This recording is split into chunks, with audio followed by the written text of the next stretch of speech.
राजेश जी ने पूछा, अरे बेटा कैसी हो तुम दोनों?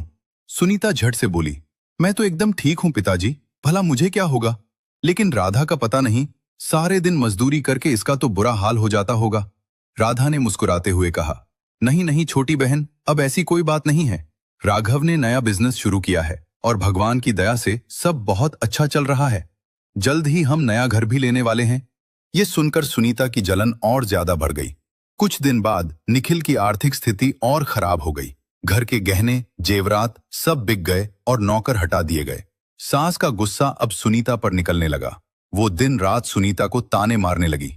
अरे कलमुही, तेरे मायके से कुछ मदद क्यों नहीं मांग लेती?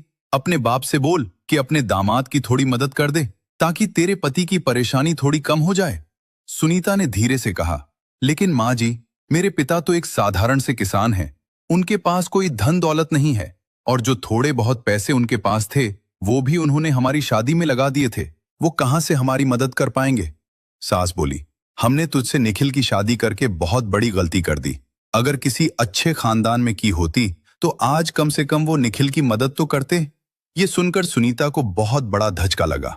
उसे महसूस हुआ कि जिस दौलत और शोहरत को देखकर उसे घमंड हो रहा था, वो सब उसे सिर्फ एक कुत्ते की तरह मिल रहा था।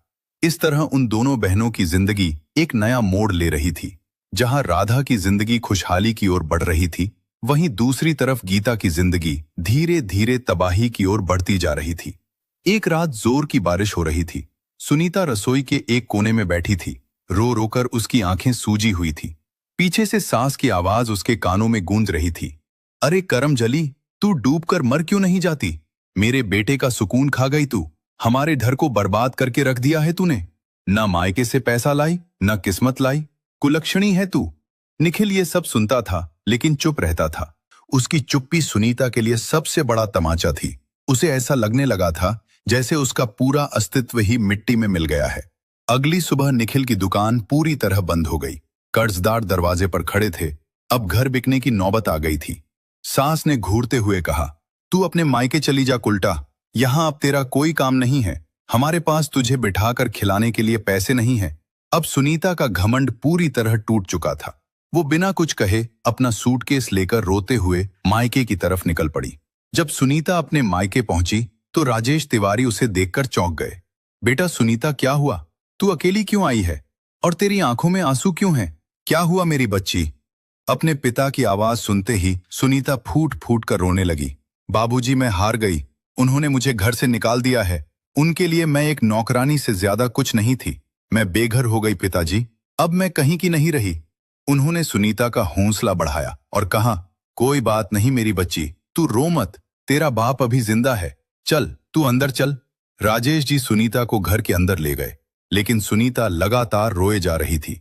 इसलिए राजेश जी ने अपनी बड़ी बेटी राधा को फोन किया। बेटी राधा, कैसी है तू? मैं ठीक हूं पिताजी, आप कैसे हैं? आप मुझे ठीक नहीं लग रहे हैं, बताइए क्या हुआ? बेटी राधा, वो सुनीता को उसके ससुराल वालों ने घर से निकाल दिया है। उन्होंने उसे पूरी बात बताई। राधा ने कहा, आप चिंता मत कीजिए पिताजी, मैं अभी घर आती हूं। जब राधा अपने मायके पहुंची तो रात हो चुकी थी। वो सीधी सुनीता के कमरे में गई। सुनीता दीवार के सहारे बैठी रो रही थी। राधा ने कहा, ओह, तो अब हमारी ताड़का इतनी कमजोर हो गई है कि हार मानकर रोने लगी। ये सुनकर सुनीता ने राधा की तरफ देखा। उसकी आंखों में लाचारी और पश्चाताप झलक रहा था। अचानक सुनीता उठी और राधा के पैरों में गिर पड़ी। बहन, मुझे माफ कर दे। मैंने तेरे साथ बहुत बुरा बर्ताव किया है और शायद भगवान ने मुझे उसी की सजा दी है। सुनीता का ये रूप देखकर राधा हैरान रह गई।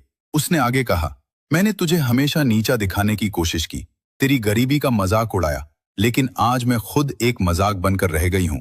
मेरे साथ जो भी हुआ वो सब मेरे कर्मों का फल है जो मैं भुगत रही हूं। राधा ने ढांढस बंधाते हुए कहा, रो मत मेरी गुड़िया। बहनें तो आपस में लड़ती हैं, झगड़ती हैं, लेकिन इसका मतलब ये नहीं कि हम एक दूसरे से अलग हैं या नफरत करते हैं। चल अब रोना बंद कर। सुनीता ने कहा, नहीं बहन, अब मुझे समझ आ गया है, इंसान पैसे से नहीं बल्कि अपने चरित्र और व्यवहार से अच्छा और बुरा कहलाता है। ये सुनकर राधा की आंखों में भी आंसू आ गए। उसने सुनीता को गले से लगा लिया और कहा, अरे पगली, बहनें माफी नहीं मांगती बल्कि एक दूसरे को संभालती हैं। चल अब रोना बंद कर, वरना मार खाएगी मुझसे। अगले दिन राधा ने राघव से बात की। राघव, मैं चाहती हूं कि सुनीता भी हमारे साथ काम करे। इससे वो ये सब जल्दी भूल पाएगी और जिंदगी में आगे बढ़ पाएगी। राघव ने बिना कुछ पूछे कहा, ठीक है राधा, जैसा तुम चाहो कर सकती हो। आखिर सुनीता तुम्हारी बहन है तो वो मेरी भी बहन है। इस तरह सुनीता राघव और राधा के साथ खूब मेहनत से काम करने लगी। सुबह जल्दी उठना, खेत जाना, सब्जियों में पानी देना, सब्जियां तोड़ना और राघव के साथ शहर जाकर दुकान पर सब्जियां बेचना।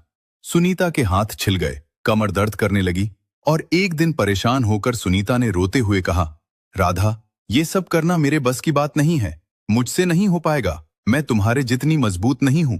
राधा ने उसे समझाया और कहा, हिम्मत मत हार सुनीता, मैंने भी सीखा था, तू भी जल्दी ही सीख जाएगी और देखना, एक दिन कामयाबी तेरे कदम जरूर चूमेगी। इसी तरह दिन बीतने लगे।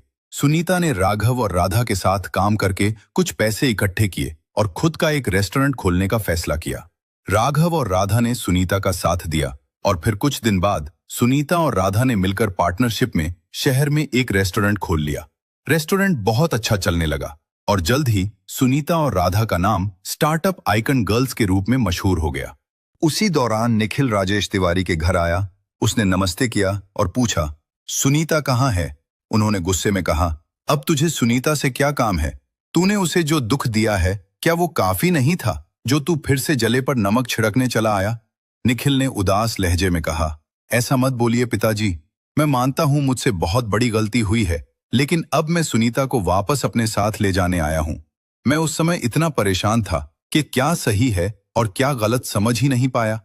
उन्होंने कहा, बेटा, जो इंसान इतने दिन साथ रहने के बाद भी सही गलत को नहीं समझ पाया और मेरी बेटी को छोड़ दिया, भला उस इंसान के साथ मैं अपनी बेटी को दोबारा कैसे भेज सकता हूं? तुम और तुम्हारी माँ ने मेरी बेटी को इंसान नहीं बल्कि कोई सामान समझकर घर से बाहर कर दिया था।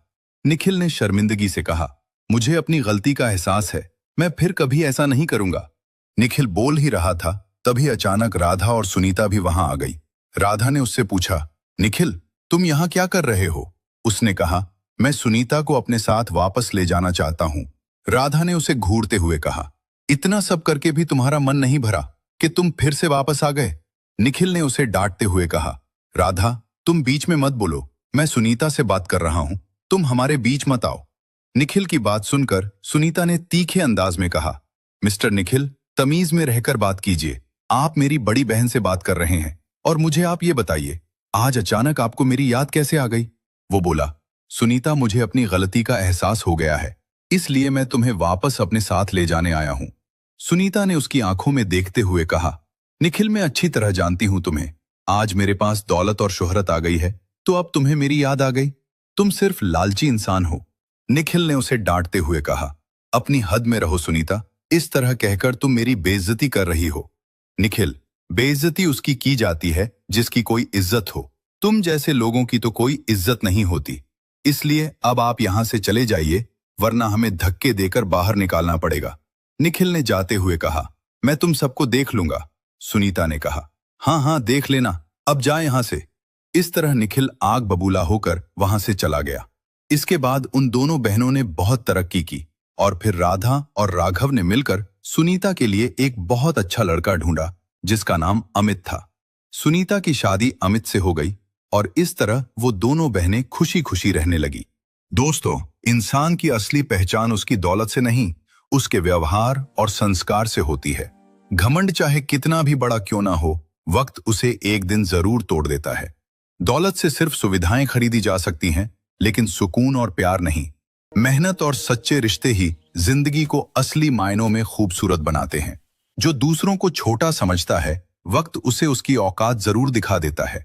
इसलिए हमेशा विनम्र रहो, क्योंकि यही इंसान को सच में बड़ा बनाता है। दोस्तों, अगर आपको ये कहानी पसंद आई हो तो इसे लाइक और शेयर करें, साथ ही हमारे चैनल को भी सब्सक्राइब कर लीजिए। मिलते हैं नेक्स्ट वीडियो में, तब तक के लिए जय हिंद।